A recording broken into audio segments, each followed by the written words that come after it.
Абай Құнанбайұлының 8-ші қара сөзі. Осы ақылды кім үйренеді? Насихатты кім тыңдайды?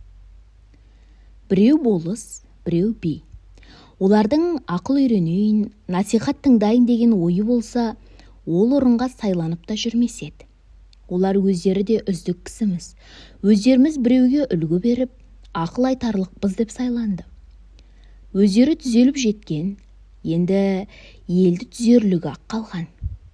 Ол не қылып тыңдасын? Және тыңдайын десе де қолы тиеме. Басында өзіндік жұмысы бар.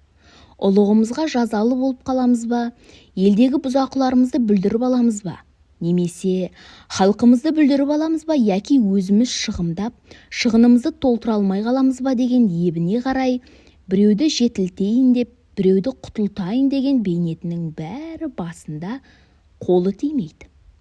Байлар, олар өздері де бір күн болса да дәулет қонып, дүниенің жарымы басында тұр.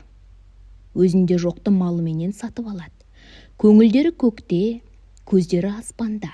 Адалдық, адамдық, ақыл, ғылым, білім, еш нәрсе малдан қымбат демейді. Мал болса, Құдай тағаланы да паралап алса болады дейді. Оның діні, Құдайы, халқы, жұрты, білімі, ұяты, ары, жақыны, бәрі мал. Сөзді қайтып ұқсын, ұғайын десе де қолы тиеме?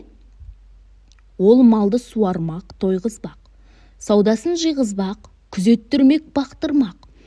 Ұры бөрі, қыз, суық сұғанақ, солардан сақтанбақ, солардан сақтарлық кісі таппақ.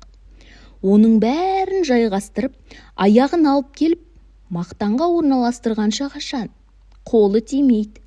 Енді ұры залым, сұм сұрқия өздерді тыңдамайды. Онша-мұнша қой жүнді қоңыршылар күнінде көре алмай жүр. Аналар анадай болып тұрғанда, білім ғылым ақылды не қылсын? Және де білім ғылым кедейге керегі жоқтаяқ, бізді не қыласың?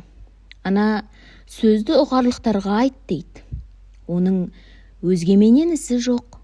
Ана алдындағы шөуіндей болған жанның ойында ешбір қайғысы, мұңы болмаса керек.